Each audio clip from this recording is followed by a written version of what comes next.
Hyundai Exter vs லேட்டஸ்டா வந்த Tata punch face lift. புது வரவுல கொஞ்சம் சவுண்ட் அதிகமா தான் இருக்கும். அவனே ஆரம்பிக்க சொல்லுவான். தம்பி ரியர்ல கனெக்டட் எல்இடி டிஆர்எல் இருக்கா? எடுத்தோடனே அங்க கை வைக்கிறானே. இல்ல இவனுங்களாம் எதுக்கு பிரீமியம்னு சொல்லிட்டு திரியறானுன்னு தெரியல. அடுத்து எப்படி பிடிக்கலாம், எப்படி touch screen, automatic AC control, power window, power steering எல்லாம் வச்சிருப்பான். சன்ரூஃப் இருக்கா? இருக்கு கண்ணா. அதையும் வச்சுட்டாங்களா? கனெக்டட் ஆப் இருக்கா? போன்லயே காரை ஸ்டார்ட் பண்ணுவோம். 6 airbag with hill start assist, ESP, ABS, EBD இருக்கா?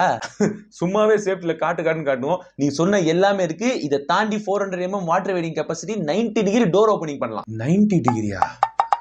CNG ஆப்ஷன் இருக்கா? கண்ணா first in segment CNG with automatic gear பாக்ஸோட கேள்விப்பட்டிருக்கேன். 1.2 லிட்டர் இன்ஜின் இருக்கா?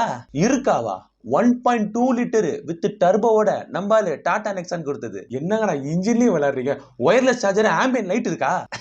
ரெண்டுமே இருக்கு. வேற வழியே இல்ல. 5.68 lakh ஸ்டார்டிங் பிரைஸ். நீ ராஜா 5.59 lakh ஸ்டார்டிங் பிரைஸ். செத்து போ. கடைசியா ஒரே வழிதான் இருக்கு. உன்கிட்ட நைட் எடிஷன் இருக்கா? எடிஷன்னா என்னன்னு தெரியுமாடா உனக்கு? என்னையாடா கேக்குற? Off road aesthetics, 15 inch alloy wheels, all terrain tyres, ரக்கடான ஆக்சசரிஸோட டாடா பஞ்ச் HBX என்ற எடிஷனை இறக்குறேன்டா. நீ எல்லாம் காணாம போயிடுவேன்.